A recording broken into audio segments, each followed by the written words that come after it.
श्रोतो मामा के घर से हुई अहाना की अर्जुन की शादी। दुर्गा देवी और श्रोतो मामा मिलकर के फैसला करते हैं अहाना की अर्जुन की एक बार फिर से शादी करवाने के लिए, जिसे उन लोगों ने आज अपने मिशन में कामयाब हो गए। अहाना और अर्जुन एक बार फिर से दोनों एक हो गए। काफी लड़ाई झगड़े के बाद भी दोनों आज फिर से पति और पत्नी हो गए। दुर्गा देवी बहुत खुश हो जाती है और दूसरी ओर अहाना भी खुश होती है।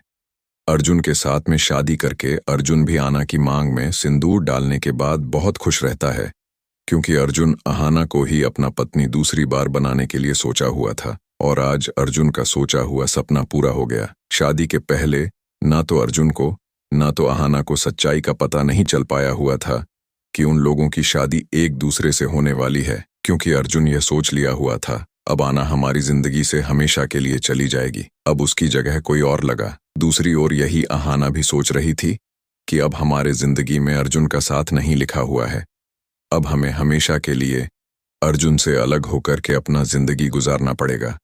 लेकिन भगवान का लिखे हुए के कौन टाल सकता है, क्योंकि अहाना की और अर्जुन की एक जोड़ी भगवान ने 7 जन्मों के लिए खुद लिख दिया हुआ है।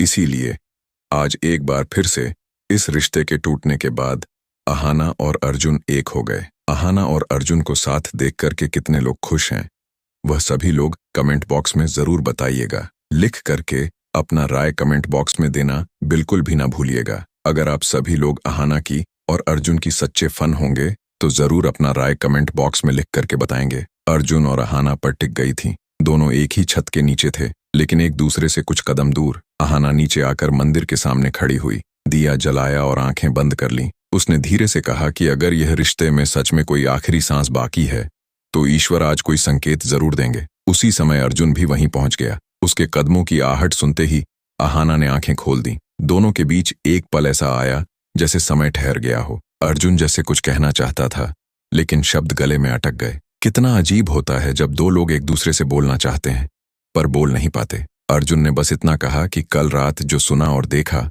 उससे अंदर कुछ बदल गया है। अहाना ने आश्चर्य से उसकी ओर देखा। क्या वाकई अर्जुन का दिल नरम पड़ने लगा है?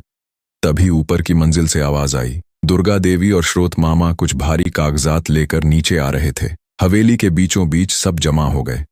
माहौल में तनाव घुल चुका था। अर्जुन ने कागज हाथ में लेते ही पहचान लिया कि यह वही तलाक के पेपर्स थे जिन पर उसने अपनी हस्ताक्षर कर दी थी। दुर्गा देवी ने एक ठंडी आवाज में कहा कि कभी कभी रिश्ते कागज से नहीं टूटते, नीयत से टूटते हैं, और आज मैं इस रिश्ते की नीयत पर संदेह नहीं होने दूंगी। अहाना के पैरों के नीचे से जमीन जैसे खिसक गई। अर्जुन ने पहली बार अहाना की ओर ऐसे देखा जैसे उसका दिल कुछ स्वीकार कर चुका हो। उसने धीरे से कहा कि यह पेपर कितनी भी कोशिश कर लें, यह उस कहानी का अंत नहीं हो सकते जिसे हमने शुरू किया था। अहाना की आंखें एकदम नम हो गईं। वह चुपचाप अर्जुन को देखती रही। ये वही समय था जिसका दोनों कई दिनों से इंतजार कर रहे थे। लेकिन कमरे की एक कोने से गूंजती आवाज ने फिर से सब कुछ बदल दिया। रजनी और निहारिका अचानक वहां खड़ी थीं। दोनों के चेहरों पर अजीब सा आत्मविश्वास था। रजनी ने कहा कि यह तलाक के पेपर असली नहीं है, असली पेपर उनके पास है। और उसी वक्त उसने फाइल खोलकर सबके सामने वह कागज लहरा दिए जिन पर अर्जुन और अहाना के तलाक की मोहर लगी थी। हवेली में सन्नाटा, हर कोई हक्का बक्का। अहाना के हाथ कांपने लगे। अर्जुन ने वह कागज छीन कर देखा और हैरान रह गया। उन दस्तावेजों पर उसकी और अहाना की साइन की कापियां लगी हुई थीं। अर्जुन चीख पड़ा कि यह सब फर्जी है। निहारिका की आवाज में झर घुला था।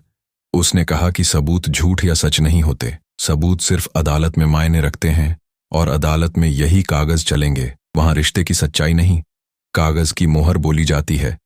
अर्जुन ने क्रोध से कहा कि मैं अहाना को कभी छोड़ना नहीं चाहता, चाहे कितने भी कागज सामने ले आओ। यह रिश्ता मैं कागजों से बड़ा मानता हूं। तभी हवेली के बाहर से गाड़ियों की आवाज ने सबका ध्यान खींचा। वकीलों का पूरा दल अंदर आता दिखाई दिया। निहारिका और रजनी ने मुस्कुराते हुए कहा कि आज यह हवेली फैसला करवाएगी कि कौन किसका है। अहाना की आंखों में डर नहीं था। शायद अब पहली बार उसे यकीन हो चुका था कि अर्जुन उसका साथ नहीं छोड़ेगा।